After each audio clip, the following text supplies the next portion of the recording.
Ikinagulat ng mga fans ng parehong kapuso superstars na sina Bea Alonzo at Marian Rivera ang balitang umiingay ngayon na siyang iniuugnay sa kanila. Ikinadismaya ng mga netizen ang panibagong issue na nasagap ng batikang talent manager na si Audrey Diaz tungkol kay Bea. Sa kanilang latest showbiz update nitong February 12, 2024 na pinamagatang Bea Dome Wedding nakadepende kay Marian Rivera, tila may naidagdag na naman sa isa sa napakaraming naglalabasang rason sa naudlot na kasalang Bea at Dominic Roque. Ayon kay Audrey, hindi umano nagkasundo ang dalawa sa wedding na gusto nila dahil simple lang ang gusto ni Dominic, habang ang gusto naman ng aktres ay bonggang kasalan. Ani Audrey, ang dahilan daw ay one time nagdi-discuss sila tungkol sa number ng mga invited guest. Gusto daw ni Bea magarbo, marangya, ganun. Si Dominic daw gusto niya pili lang yung mga invited nila, yung talagang mahahalaga lang sa buhay nila, yung naging bahagi ng kanilang journey. Kasi naikwento rin sa akin dati yan ni Dominic. Sinabi pa nga ni Dominic, diba? Gusto namin maging ninong at ninang yung mga successful yung married life. Tila hindi nga naging maganda ang imahe ngayon ng aktres, lalo na't ayon pa sa nalaman ni Audrey na mayroong gustong ma-achieve si Bea sa kanila sanang wedding.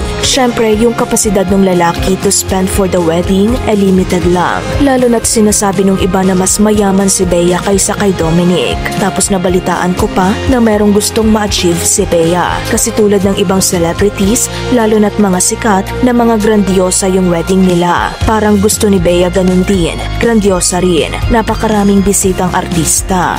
Ayon naman sa paniniwala ni Audrey na kahit limited lang ang guest ay maiintindihan naman daw ang mga ito, lalo na kung tunay ang kanilang mga kaibigan. Hindi nga nila naiwasang ikumpara ito sa napakasimple pero intimate wedding ni Angelica Panganiban at Greg Homan, kung saan halos 10 lang umano ang bisita at sa fast food restaurant na In-N-Out Burger lang kinanap ang kanilang reception, pero talaga umanong naramdaman ng publiko ang pagmamahala ng mga Homan. Tanong naman ng co-host nitong si Mrena kung ano ba raw talaga ang nais ma-achieve ni Bea. Sagot ni Audrey, katulad ni Marian Rivera. Ayan, yan yung mga gusto niya na ma-achieve. Sagot naman ni Mrena, pati ba naman sa wedding, makikipagkompetensya pa si Bea Alonzo kay Marian? Nilinaw naman ni Audrey na katulad lamang sa kasal ng kapuso royalty couple ang level ng kagarbohan na gusto ni Bea. Sa kabilang banda, naibahagi rin ng co-host ni Audrey ang nasagap niya mula sa kanyang kaibigan sa GMA7.